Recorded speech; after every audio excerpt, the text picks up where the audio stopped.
हाँ जी स्टूडेंट्स, अब हमने करनी है केमिकल प्रॉपर्टीज ऑफ ईथर। जो ईथर है वो स्टेबल कंपाउंड है because they are least reactive of the functional group, because इसमें are not easy attack by alkali, dilute mineral acid, active matter, reducing agent और ऑक्सीडाइजिंग एजेंट। इसका reason क्या है कि इनका जो फंक्शनल ग्रुप है उसमें कोई भी एक्टिव साइट नहीं है। जैसे हमारे पास है हाइड्रोक्सी ग्रुप है, अल्कोहल में एक्टिव साइट है, या फिनोल में ऑक्सीजन के थ्रू होती है, पर ठीक है। पर फिर भी जो ईथर है वो कुछ स्पेसिफिक केमिकल रिएक्शंस क्या करते हैं, शो करते हैं, अंडर स्पेसिफिक कंडीशन में क्या करते हैं, रिएक्ट करते हैं। तो इसलिए हम इसकी इंपॉर्टेंट जो ईथर की केमिकल प्रॉपर्टीज है वो करेंगे। सबसे पहले हमारी रिएक्शन ऑफ ईथरल ऑक्सीजन, मतलब जो ईथर में ये जो ऑक्सीजन है इसकी रिएक्शन क्या है। तो सबसे पहली रिएक्शन है action with air, formation of peroxide बनता है। अगर हम ईथर को क्या करते हैं, in the exposure to sunlight, अगर तो ether slowly react with air to form hydroperoxide और पेरोक्साइड विच आर एक्सप्लोसिव। मतलब अगर ईथर वाले कंपाउंड को धूप में हम रख देते हैं तो ये धीरे धीरे जो ऑक्सीजन है वो इस हवा में जो ऑक्सीजन है उसके साथ रिएक्ट करके क्या बना देते हैं, हाइड्रो पेरोक्साइड। ठीक है, जो हाइड्रो पेरोक्साइड है वो क्या एक्सप्लोसिव इन नेचर होती है। नेक्स्ट हमारे पास रिएक्शन है एक्शन विद कंसंट्रेटेड एसिड। अगर हमने ऑक्सोनियम साल्ट बनाना है, ऑक्सोनियम मींस ऑक्सीजन के ऊपर पॉजिटिव चार्ज होता है और ये लुईस बेस का जो therefore oxygen atom in ether with, हमें पता है ऑक्सीजन एटम है जो ईथर में उस पर क्या दो लोन पेयर ऑफ इलेक्ट्रॉन है, तो ये सल्फ्यूरिक एसिड के एक हाइड्रोजन के साथ रिएक्ट करके क्या बनाएगी, डाई अल्काइल ऑक्सोनियम साल्ट, और हम पीछे हमारे पास क्या बचेगा, हाइड्रोजन सल्फेट। ठीक है ना, इसको हम इस तरह लिख सकते हैं ना H2SO4 को।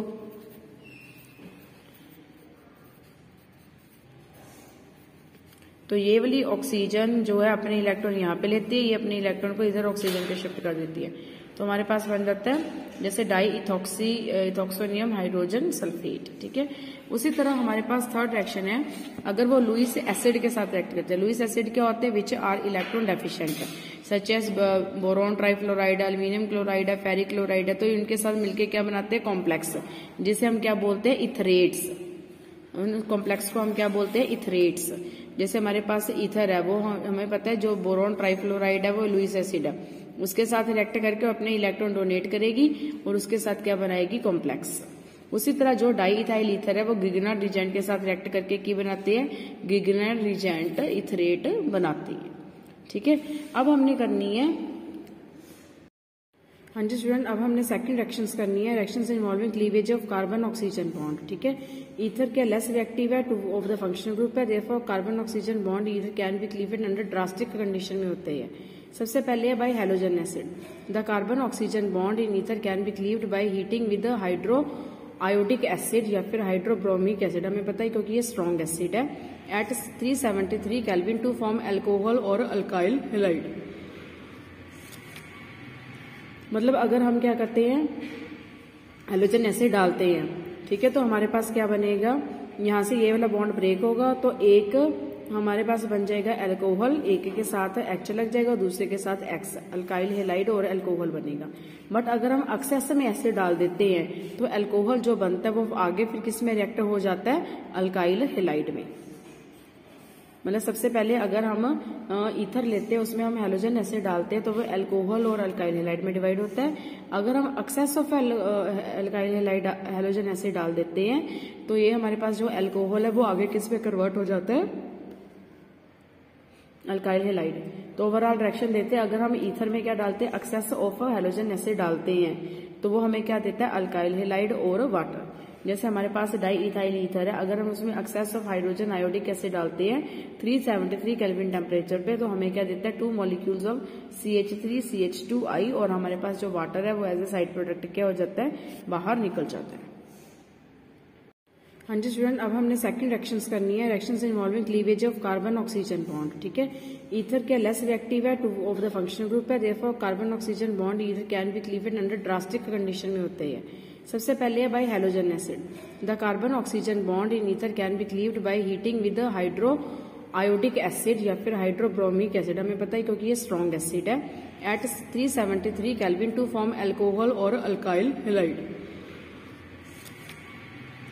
मतलब अगर हम क्या करते हैं, हैलोजन एसिड डालते हैं, ठीक है, तो हमारे पास क्या बनेगा, यहाँ से ये वाला बॉन्ड ब्रेक होगा तो एक हमारे पास बन जाएगा एल्कोहल, एक के साथ एच लग जाएगा और दूसरे के साथ एक्स, अल्काइल हेलाइड और एल्कोहल बनेगा। बट अगर हम एक्सेस में एसिड डाल देते हैं तो एल्कोहल जो बनता है वो आगे फिर किस में रिएक्ट हो जाता है, अल्काइल हेलाइड में। मतलब सबसे पहले अगर हम ईथर लेते हैं उसमें हम हैलोजन एसिड डालते हैं तो वो एल्कोहल और अल्काइल हेलाइड में डिवाइड होता है। अगर हम excess of alkyl halide halogen acid डाल देते हैं तो ये हमारे पास जो एल्कोहल है वो आगे किस में कन्वर्ट हो जाता है, अल्काइल हेलाइड। तो ओवरऑल रिएक्शन देते हैं, अगर हम ईथर में क्या डालते हैं, एक्सेस ऑफ हैलोजन एसिड डालते हैं तो वो हमें क्या देता है, अल्काइल हेलाइड और वाटर। जैसे हमारे पास डाई इथाइल ईथर है, अगर हम उसमें excess of hydrogen iodic acid डालते हैं 373 केल्विन टेम्परेचर पे तो हमें क्या देता है, 2 मॉलिक्यूल्स ऑफ CH3 CH2I और हमारे पास जो वाटर है वो एज ए साइड प्रोडक्ट क्या हो जाता है, बाहर निकल जाता है। हाँ जी स्टूडेंट, नेक्स्ट हमने रिएक्शन करनी है क्लीवेज बाय सल्फ्यूरिक एसिड। अगर हम ईथर में क्या डालते हैं, सल्फ्यूरिक एसिड डालते हैं, ठीक है। On heating with dilute sulphuric acid under pressure, जो ईथर है वो किस में कन्वर्ट हो जाते हैं, अल्कोहल में कन्वर्ट हो जाती है, ठीक है। जैसे हमारे पास डाई इथाइल ईथर है, अगर उसमें हम वाटर डालते हैं इन द प्रेशर और डिल्यूट सल्फ्यूरिक एसिड डाल के गर्म करते हैं तो जो ईथर है वो इथेनॉल में क्या हो जाता है, कन्वर्ट हो जाता है। अगर हम कंसंट्रेटेड सल्फ्यूरिक एसिड लेते हैं तो हमारे पास इथेनॉल और इथाइल हाइड्रोजन सल्फेट बनते हैं, तो 2 अलग अलग तरह के कंपाउंड बनते हैं, ठीक है। उसके बाद हमने करना है halogen reaction of alkyl group, मतलब जो हमारे पास ईथर में अल्काइल ग्रुप है उसकी रिएक्शन। जो ईथर है वो रिएक्ट करते हैं क्लोरीन और ब्रोमीन इन डार्क, क्या कहते हैं, सब्स्टिट्यूटेड प्रोडक्ट, क्योंकि यहाँ पे हाइड्रोजन की जगह क्या लग गया, क्लोरीन, ठीक है। और फॉर एग्जाम्पल जैसे हमारे पास डाई इथाइल ईथर है, उसके हम अगर क्लोरीन के साथ रिएक्ट करते हैं डार्क में तो सबसे पहले ये वाला जो अल्काइल ग्रुप है इसकी जो हाइड्रोजन है वो रिमूव होगी। फिर अगर हम और डालते हैं तो उसके साथ जो अल्फा कार्बन है उसकी भी क्या होगी, रिमूव होगी। इस तरह अगर हम एक्सेस में डालते हैं तो जो सारे हाइड्रोजन है वो किसके साथ रिप्लेस हो जाते हैं, हैलोजन के साथ, ओके। उसके बाद आते हैं हमारी रिंग सब्स्टिट्यूशन। अगर हमारे पास जो अल्कोहल है, मतलब ये हमारे पास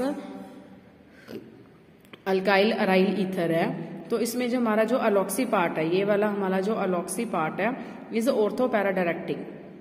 देखो इसमें नेगेटिव चार्ज किस में आ रहा है, क्योंकि इसमें लोन पेयर ऑफ इलेक्ट्रॉन ये अपने रिंग को दे रहे हैं,